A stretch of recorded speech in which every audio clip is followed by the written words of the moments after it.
finally concedes. And now, according to the Sun-Sentinel newspaper, Dr. Brenda Snipes has resigned. At least 80 people are dead and more than 1,200 still missing in California's devastating wildfires. When President Trump came here to Malibu yesterday, this is literally what he saw.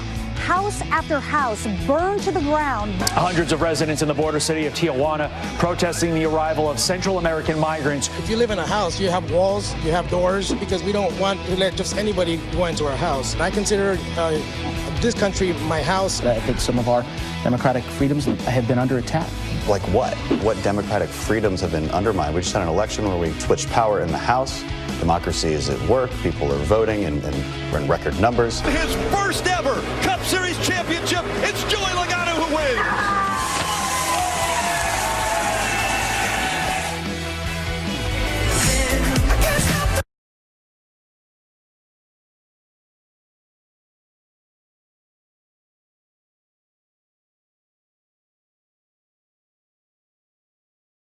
If you're lucky, you only have to work 3 days.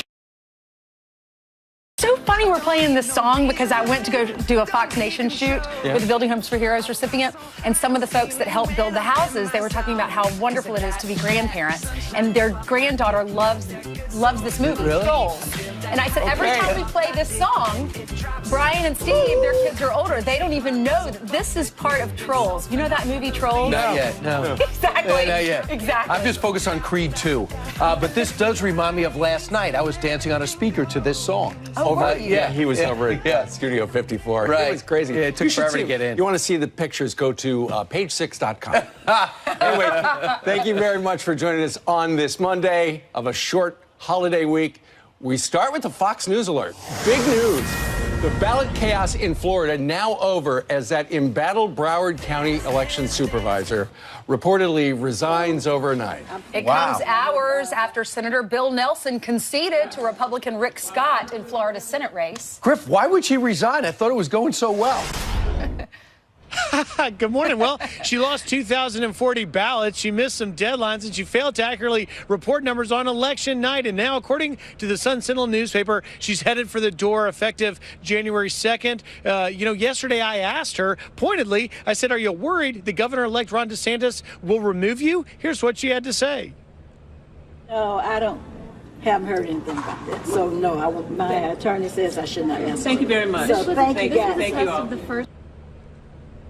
Now Governor DeSantis will have an opportunity to replace her officially. Meanwhile, the big news, guys, was after 18 years in office, Bill Nelson in the Senate is conceding after losing by 10,033 votes to Rick Scott. Senator-elect Scott writing an op-ed for Fox News saying, now the voters of Florida have spoken, and I am honored to serve as our state's next senator and share Florida's success with the entire nation. In that other race, the governor, Ron DeSantis, winning, not having to go to a hand recount over Tallahassee Mayor Andrew Gillum. Yesterday, a tweet from Governor-elect DeSantis saying this was a hard-fought election. Now it is time to bring Florida together. So finally, I guess I can't stop the feeling of relief, guys, that the madness in South Florida has officially ended. Wait a second. Griff Jenkins can disembark?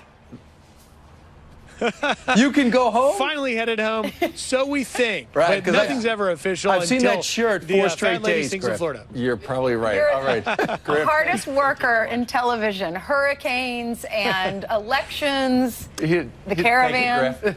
Thanks, Griff. I was talking to Peter Ducey last night, and he's in Tallahassee covering this, and he said that later today, he may be able to go back to his apartment for the first time in 7 weeks. He has not opened the door to his apartment. Wow. This is Peter? For 7 weeks. Yeah, Peter Ducey. All right. I'm related. Another Anyway, one, hardworking. I think the writing was on the wall for her 2 days ago when she was counting all the wrong ballots. It was like, we're coming up with the wrong number. Oh, we're running the ag commissioner. We're supposed to do the senator. And then the other thing was when she said, we're missing 2,000 ballots. They are here in the building somewhere. I mean, where else would they be? We'll find them. They never did. They sent out sample ballots for the 2018 election. The problem is they didn't resemble the actual ballots from the 2018 election. She destroyed 6,000 ballots after they were counted, but a judge ordered them to be preserved in 2016. That's a big oops. She kept the job for 2018. Maybe there's hope in Broward County for a smoother 2020 because there's no excuse now. We all know the counties that are a problem. We know how vital the state is to the outcome for elections. Get it together. A little bit later, Governor-elect Ron DeSantis will be joining us live. He got the concession. He didn't need the hand count. Rick Scott, in order to beat Senator Bill Nelson, needed the hand count. He accepted his concession yesterday. So Rick Scott, a good friend of the president's. They've been friends for a long time. He will be an ally in most cases. Well, Building Homes for Heroes, they build so many houses in the state of Florida because of Rick Scott. They said Rick Scott has secured so much money for that organization, millions of dollars. Wow. Helping our veterans. Indeed. All right. Meanwhile, let's go to the other side of the country, out in Tijuana, which is just south of San Diego, California. Remember we told you that the President of the United States had referred to the oncoming caravan as an invasion? You know who agrees with the president? Who? Some Mexicans who are looking at this caravan as an invasion. Watch this video montage and you will see what I'm talking about. They are coming. They are gangs. They are bad people.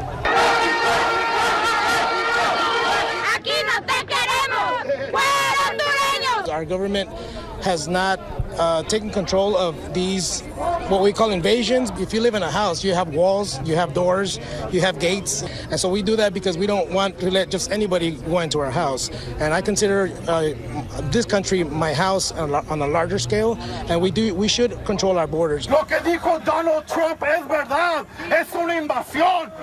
What Donald Trump said is true. That man was just shouting through the megaphone. There are 3,000 migrants, mostly Hondurans, that have arrived there at Tijuana, which is the border town that's right underneath San Diego in Mexico. The residents are shouting, "We don't want you here." The mayor says they're probably going to be there for 6 months while they file for asylum. Many people are sympathetic to these individuals, but the residents there, they don't want them in their town. They're worried that their taxes are going to be used to pay for the migrants. They're shouting insults and throwing rocks, and some even threw punches. They also complained about how the caravan forced their way into Mexico, throwing rocks and bottles at the Mexican border guards or troops, and they ended up just letting them in. They also know the Mexican government at separate times has provided buses for groups of them. That doesn't really make them happy. And if you have a town in a city and you have acquired some affluence in your life, you don't really understand why there's maybe 5,000 sitting in a soccer stadium by you, or laying on the lawn by you, or laying all over the beaches by you, and they know that more are coming behind. Well, so in Mexico, they're calling it an invasion. How could you be on President Trump for saying that's a wrong word? Because their destination is America. Well, the local shelters in Tijuana are equipped to house 700. They've got 3,000. They're expecting 10,000. The President of the United States tweeted this out yesterday. The mayor of Tijuana, Mexico, just stated that the city is ill prepared to handle this many migrants. The backlog could last 6 months. Likewise, the U.S. is ill prepared for this invasion and will not stand for it. They are causing crime and big problems in Mexico. And then the president says simply to the migrants, go home. You mentioned the shelters being full. A lot of the women and the kids are in the shelters and the men are sleeping outside. They had to open up a city sports complex.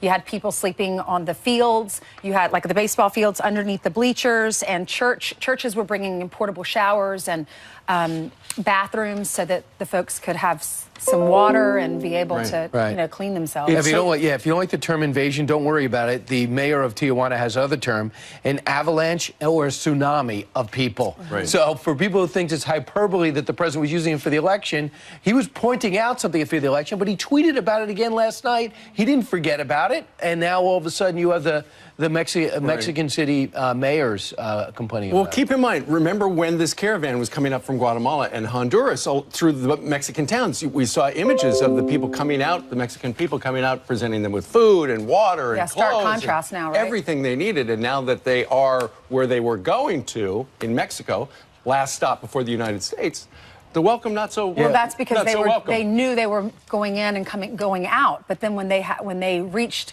Tijuana, there's nowhere else to go. And the mayor there says that the federal government says they're expecting it to swell to 10,000 people. Of course. And U.S. border inspectors are only being able to process about 100 asylum claims a day at that crossing. And you know the new rules. They're going to the port of entry. There's going to be a huge delay. It's going to be catch and detain, not catch and release. All right, so that's the very latest from Florida and California. And now with the rest of the news from around the world, here's Jillian. Yep, and she will skip the Eagles game, I'm sure. Oh my gosh, what happened? I woke up this morning angry because of that. Thank you, Ryan. Okay. It wasn't Rob. Good thing you went to bed early and you didn't have to watch it. Yeah. Oh gosh, I'm glad I was asleep for that. Let's get you caught up on your news. Starting with this Fox News alert right now. At least 80 people are dead and more than 1,200 missing in California's devastating wildfires. A candlelight vigil held in Northern California to honor the 77 victims of the Camp Fire. And Pope Francis sending a special prayer to everyone affected by the fires.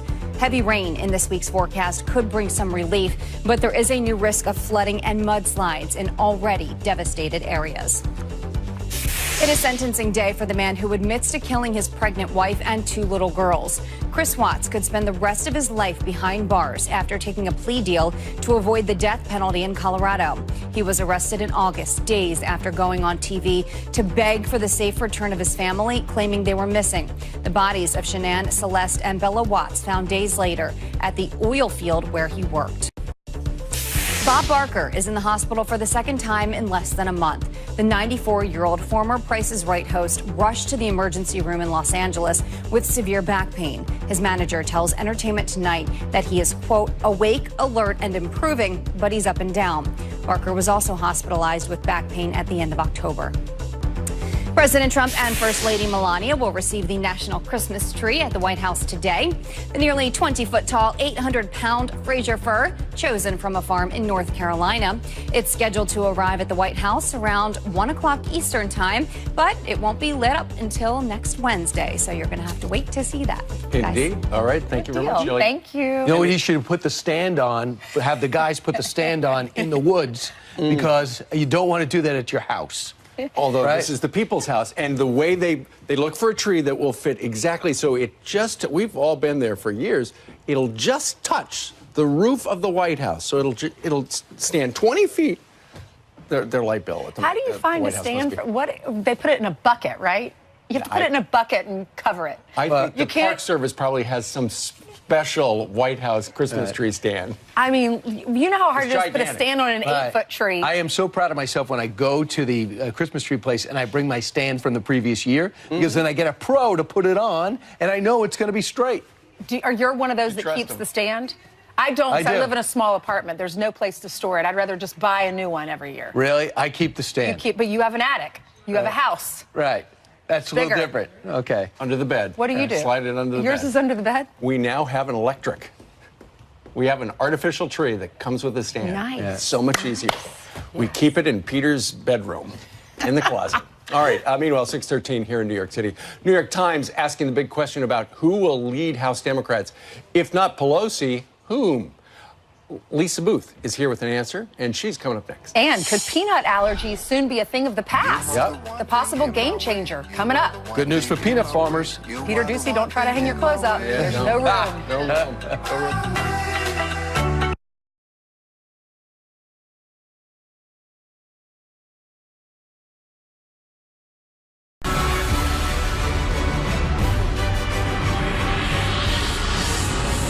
All right, this morning, the New York Times asking the big questions about the future of the Democratic leadership. Quote, if not Pelosi, who? Adding, what if House Democrats tried to stage a coup and nobody showed up to take power?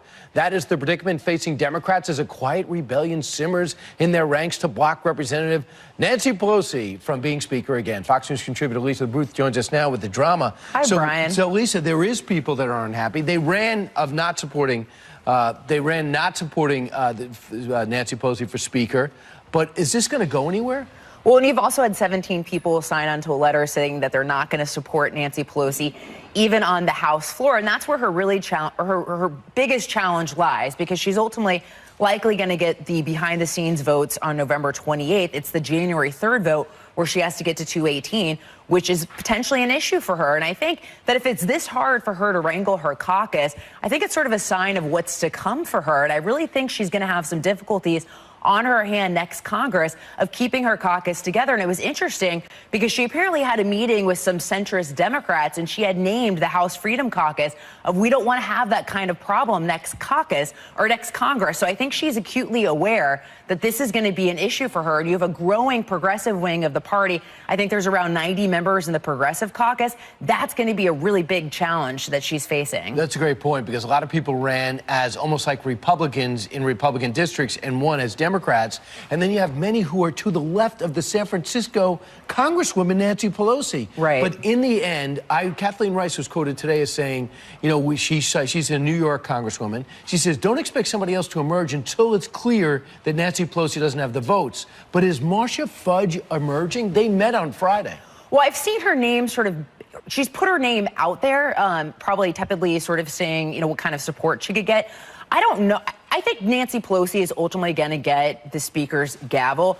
Tim Ryan ran against her the last leadership go-around, got about 63 votes. That's the largest defections she has seen in her leadership fight that she's ever seen. I think, you know, nearly a third of the caucus voted against her. So you might see some defectors potentially, but I think ultimately she is going to end up being the speaker. What's behind the president saying, if Nancy Pelosi needs the votes, I'll supply Republicans? I don't know. I don't know if he's trolling her. That's a good... I've actually been thinking about this a lot lately. I'm not quite sure. I don't know if he's trolling her and just, you know, kind of just putting it out there and, you know, sort of being, you know, a little bit mischievous. Or if he sees her as a more viable option as Speaker of the House, potentially sees her as more willing to work with him than, you know, maybe someone who's even more progressive than Nancy Pelosi. But one thing I will point out, I was at the NRCC in 2010 where there were a lot of ads using Nancy Pelosi's face against the Democrats incumbents who were running. And Alan Boyd, a Democrat who was outgoing, who lost that election cycle, said that she was the face that defeated us. So I think with Democrats in power again in the House, that is ultimately going to be an issue for them in 2020. But if you get elected by saying, I'm not going to support Nancy Pelosi, and the first thing you do is support Nancy Pelosi, that could be a problem in 2 years. Right. And sometimes that happens, too. Right. Lisa Booth, thanks so much. Thank you, Brian. Appreciate it. She, by the way, is very cold, but didn't complain the entire segment. All right, coming up straight ahead, Ron DeSantis winning the Florida race for governor again, and he says it's now time to bring the state together. The governor-elect joins us live next, and from head of the State Department to the head coach of the Cleveland Browns, Condoleezza Rice, set to take over. Only kidding. That was one rumor. Here are some quick headlines for you today. Saudi Arabia's King Salman will give his first address since the killing of Jamal Khashoggi. It is unclear whether he's going to talk about the Washington Post columnist. It comes days after the CIA concluded that the Saudi crown prince ordered Khashoggi's death, something the Saudi kingdom is denying. And the British Army making plans to put troops on the streets if Brexit falls apart. 1,200 troops already on standby as part of Operation Temporer to help keep order during the emergencies. That's only happened twice, both times after terror attacks. Meanwhile, the heated Florida races have now been declared over, and Ron DeSantis has been elected governor again. What a remarkable comeback story. Joining us right now to discuss this victory is Governor-elect Ron DeSantis. Governor, anything but easy, but were there any doubts in the interim from Election Day to today that you'd be at this moment governor-elect of Florida?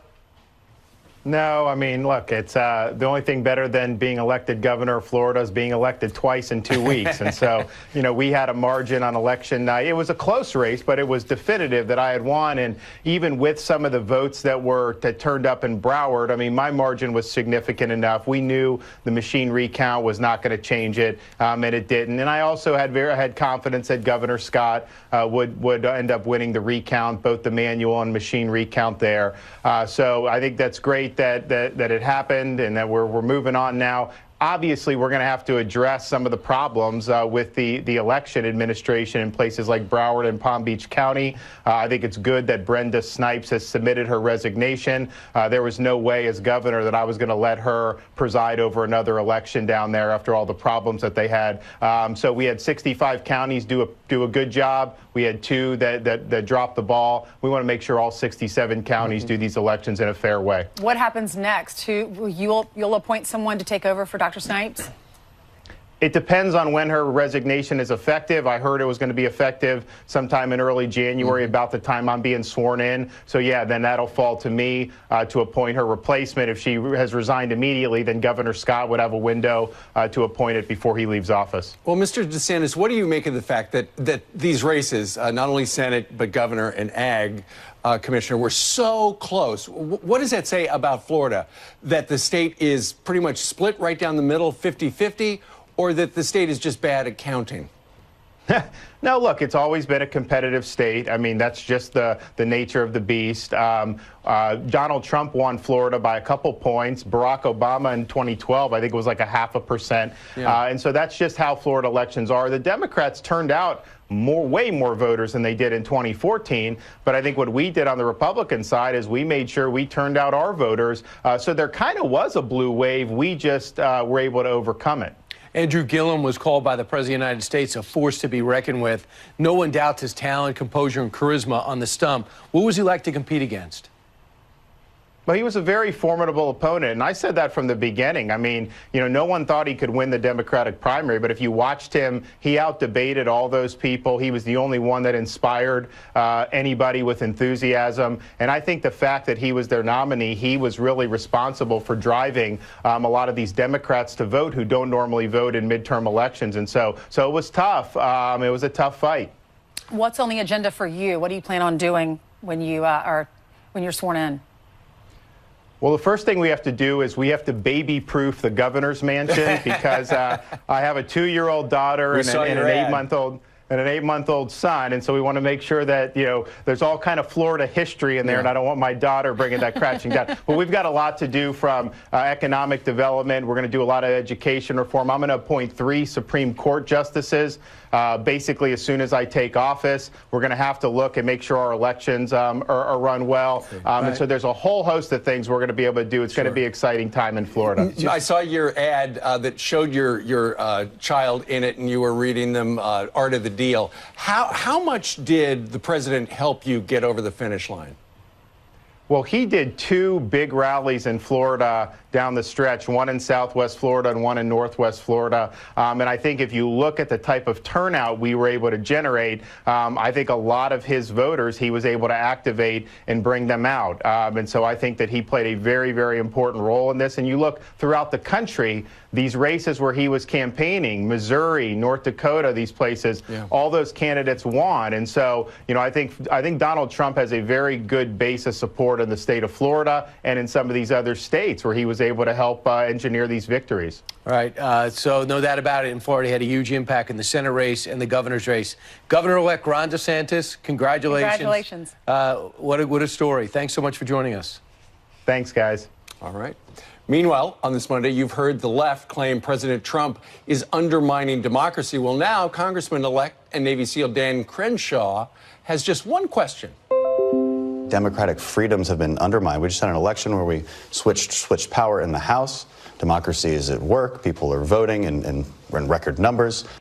Dan Bongino says Crenshaw did the country a favor. He's going to react live to more of his soundbite coming up. And it's a high-speed horror. A race car driver goes airborne at 170 miles per hour. Hours later, the teenager behind the wheel goes public, and that's coming up.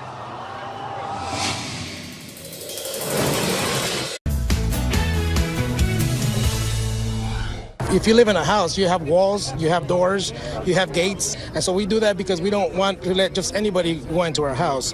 And I consider this country my house on a larger scale, and we should control our borders. There you've got some residents of Mexico talking about the caravan, which is just south of San Diego, California at this hour. Yeah, over in Tijuana. Dan Bongino's been following this, former NYPD officer, former Secret Service agent, and author of Spygate, the attempted sabotage of Donald J. Trump. So President Trump has been accused of trumping up this story for the midterm elections and using terms like invasion. And some people like Jim Acosta were offended by that word. Maybe he should take that question to the mayor of Tijuana, because he's calling it an invasion, a tsunami that has hit his city. Yeah, Brian, I don't think the liberal media and the open borders advocates around the globe understand just how badly this story is blowing up in their face. What the worst part about this, though, and think about this for a minute, and I think the light bulb will go off, right? This is to a lot of people in the audience. Illegal immigration, especially an incident like this where it's en masse and it's going to be absolutely almost impossible to control in an orderly fashion. Illegal immigration is almost always discussed in terms of how it affects the person coming here illegally or a migrant. It's almost never discussed how it affects the American citizens and the residents of a city like Tijuana. Now that you're starting to see people finally object and say, hey, you can claim asylum, but there's a way to do it, and this isn't it. Now you're finally seeing some coverage and some backlash on it. This is not going to end well for liberals pushing for open borders. Hey, Dan, the president tweeted this. Catch and release is an obsolete term. It is now catch and detain. Illegal immigrants trying to come into the USA, often proudly flying the flag of their nation as they ask for U.S. asylum, will be detained or turned away. Dems must approve border security and wall now. Does this prove what we're seeing down there? Does it prove that we need to be tougher and tighter on our border security? Yeah, there's no question catch and release was a disaster. Ainsley, it's just a matter of very simple math. If you have 100 or 1,000 people enter the country illegally, they're caught, the first part of catch and release, but then released into the population with a court date, and massive numbers of them don't return, it's not an effective deterrent. You know, the border's not meant to be a suggestion, Ainsley. It's meant to be an actual border. Like, there's a process. I don't even like the term illegal immigration, because there's immigration, which is a process, and then there's law breaking. And if you come in here the wrong way, you chose the latter. There you go. All right, Dan, let's talk a little bit about this. You know, it has been very clear from the get-go that a lot of members of the mainstream media do not like Donald Trump. Listen to this montage of members of the media talking about how the president is attacking the press. Watch. And our freedoms. What we're witnessing right now is just this erosion of our freedoms in terms of covering the President of the United States. Our democracy is in crisis. What we've seen in the last months in so many ways is degrading the rule of law, delegitimizing our elections. It's important for this majority in the House to engage in some really critical oversight of an administration that is undermining a lot of critical freedoms for folks in our country. So that is what we've heard a lot in the last number of months. Until yesterday, down in Texas, they have elected Congressman Dan Crenshaw. He's that Navy SEAL who lost his eye. He was on Face the Nation yesterday, and he was asked about how the president is undermining democracy with his attacks on the press. And he had heard enough of it, and he said this, Dan Bongino. I always ask the question, like what? You know, like, what is he undermining exactly? You know, what democratic freedoms have been undermined? We just had an election where we switched power in the House. Democracy is at work. People are voting in record numbers. I always ask for examples, and then we can hit those examples one by one. And if it's worth criticizing, it's worth criticizing. But just kind of this broad brush criticism that the president is somehow undermining our democracy, I always wonder, like, what exactly we're talking about. And he went on to say, somebody said, well, the president is attacking the press. And he goes, wait a minute. I've actually been attacked. Be careful about the words you use. You know, I got to tell you, I'm really starting to love this Dan Crenshaw. This guy's great. He has asked the question I've been begging everyone to ask forever. How?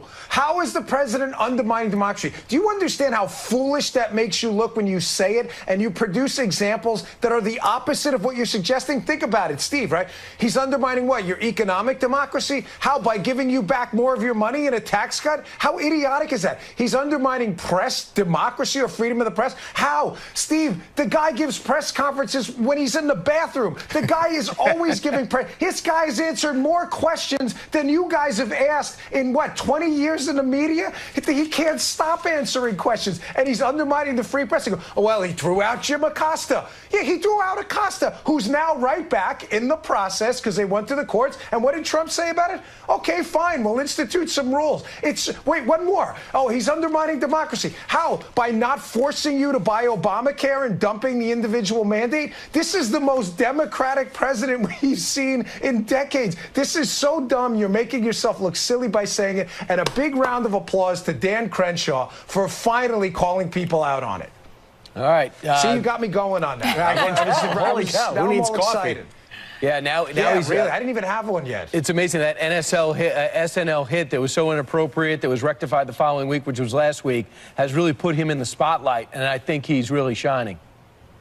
Oh, incredible. He is really wonderful. That was a great line, and he asked the common sense question every American should ask. How is Trump anti-democratic? It's nonsense. And Mr. Crenshaw is part of the incoming Congress. And he shares your name. Thank you, Dan Bongino, for being with us. It's a great name. Thanks, guys. All right, let's hand it over to Jillian. She has some more headlines for us. Hey, Jillian. That's right. Good morning. Hope you're having a good day so far. Let's start with this. Whoever killed an American teacher in Mexico will pay. A Mexican governor vowing revenge on the Sinaloa cartel drug trafficker accused of murdering Patrick Braxton Andrew. The North Carolina man's remains just recovered after he disappeared on a hiking trip last month. It's unclear how Braxton Andrew was murdered or what evidence officials have against the cartel. A race car driver loses control, flies through the air, and slams into a barrier at 170 miles per hour. Stop what you're doing and watch this.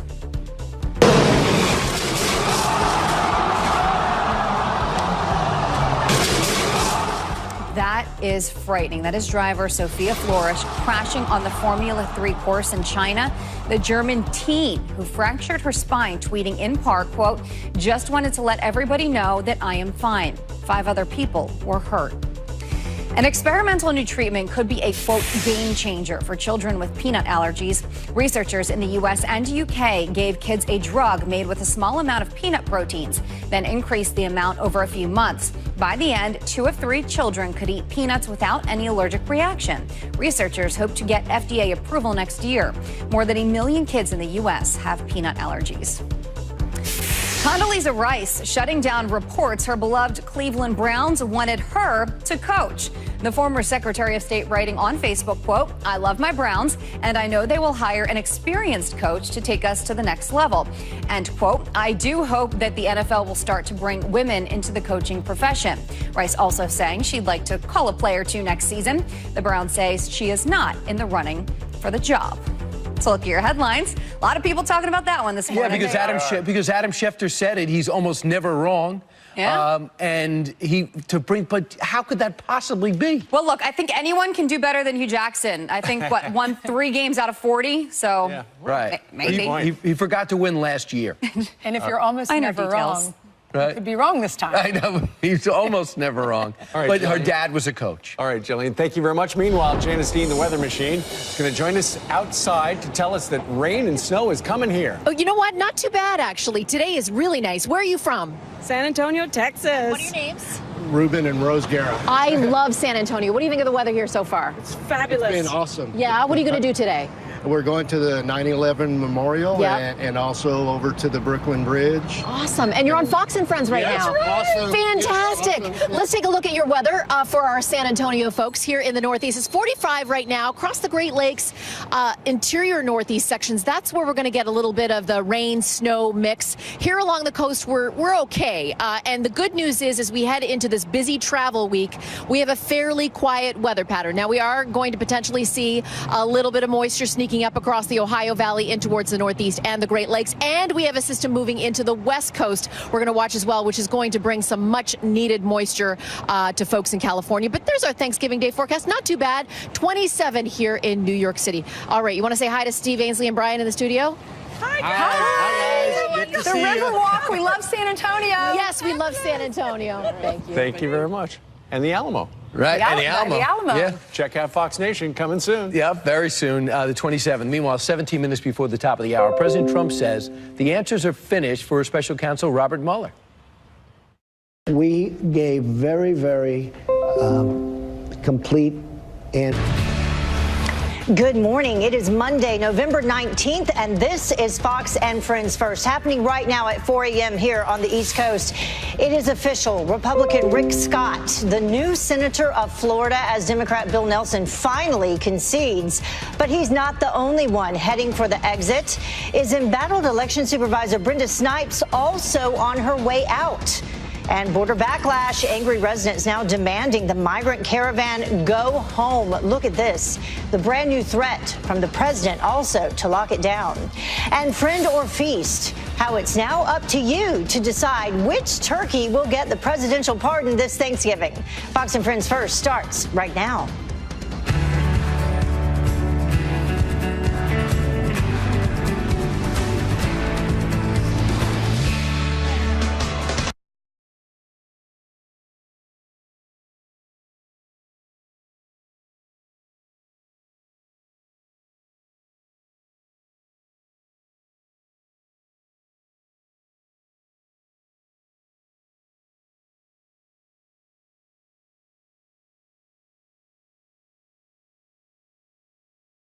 Thank you so much for starting your week with us. The battle is apparently over. Senator Bill Nelson conceding to Republican Rick Scott in the race for Florida Senate. And overnight, the elections official overseeing the recount reportedly resigns. Griff Jenkins is live for us again in Broward County, Florida. He is still there with the very latest for us this morning. Good morning, Griff.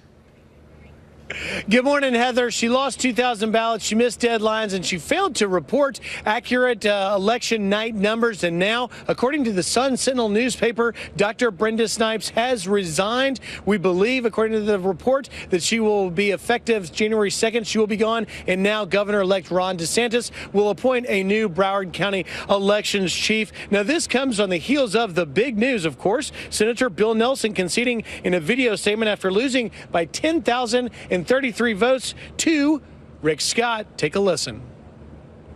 I was not victorious in this race, but I still wish to strongly reaffirm the cause for which we fought. A public office is a public trust. And now that public trust will go to Senator-elect Rick Scott, who pins this in an op-ed on Fox News saying, quote, "Now the voters of Florida have spoken, and I am honored to serve as our state's new senator and share Florida's success with the entire nation. With a heated campaign season behind us, it is time for our leaders to come together, roll up their sleeves, and get something done for families across America. It is time to make Washington work." So a lot of news here at the very end. Finally, I would add, it's not a total loss for Democrats. They won a big statewide election in the recount for the Commissioner of Agriculture. Heather? But the biggest question of all, does that mean that you finally get to head home, Griff? Let's hope so. It means I'm heading home for a quick turnaround, and I may be in New York a little later this week for Turkey Day. All right. That's just a tease for you, Heather. All right. Look forward to seeing you. Thank you, Griff. Great job. Well, another big story we have been following for you, a Fox News alert. At least 80 people are dead, more than 1,200 still missing in California's devastating wildfires. A candlelight vigil held in Northern California to honor the 77 victims of the Camp Fire. And Pope Francis sending a special prayer to everyone impacted by the fires burning around the state. Heavy rain in this week's forecast could bring some relief, but there's a new risk of flooding, mudslides in already devastated areas, so we'll keep an eye on it. Well, whomever killed an American teacher in Mexico will pay. A Mexican governor vowing revenge in the Sinaloa cartel drug trafficker who murdered Patrick Braxton Andrew. The North Carolina man's remains just recovered after he disappeared on a hiking trip last month. It's unclear how Braxton Andrew was murdered or what evidence officials have implicating the cartel. Well, today, Saudi Arabia's King Salman will give his first address since the killing of Jamal Khashoggi. It's unclear whether he will talk about the Washington Post columnist. Khashoggi was murdered and dismembered at the Saudi consulate in Istanbul last month. You'll remember that. President Trump says that he will not listen to a recording of the brutal killing. It's a suffering tape. It's a terrible tape. I've been fully briefed on it. There's no reason for me to hear it. In fact, I said to the people, should I? They said, you really shouldn't. There's no reason. I know everything that went on in the tape without having to. Well, the CIA concluded that the Saudi crown prince ordered Khashoggi's death, something the Saudi kingdom denies. Well, in an exclusive interview with Fox News, President Trump criticizing the Mueller investigation and defending Matt Whitaker as acting attorney general. Meanwhile, Democrat Adam Schiff publicly denouncing the president's choice yesterday, calling it unconstitutional. Garrett Tenney reports on the escalating dispute. President Trump said he didn't know about Matt Whitaker's past criticisms of the Mueller investigation before picking him as acting attorney general. And afterwards, when he did find out, the president said it didn't have any effect on his decision. He also told Chris Wallace on Fox News Sunday he doesn't think Whitaker's past criticisms of the special counsel will have any impact on the investigation. Well, he says there's no collusion. He says, Chris, I'll tell you what. Says you can starve the investigation. He's right. What do you do when a person's right? There is no collusion. He happened to be right. I mean, he said it. So if he said there is collusion, I'm supposed to be taking somebody that says there is, because then I wouldn't take him for two reasons. But the number one reason is the fact that he would have been wrong. If he said that there's no collusion, he's right. Democrats aren't buying that explanation, though. And on ABC's This Week, Congressman Adam Schiff said his party plans to challenge the constitutionality of Whitaker's appointment since he wasn't approved by the Senate, and said if Whitaker tries to do anything to curb the Mueller investigation, Congress will expose it and take action. The biggest flaw, from my point of view, is that he was chosen for the purpose of interfering with the Mueller investigation. He auditioned for the part by going on TV and saying he could hobble the investigation. And ethically, he should have absolutely nothing to do with the investigation. President Trump said his legal team is still going over his written answers to questions from the special counsel, but he expects that those will be submitted sometime this next week. In Washington, I'm Garrett Tenney, Fox News. With Democrats set to control the House come January, many are asking, will the president change his tone if he is investigated? Missouri Senator Roy Blunt says not a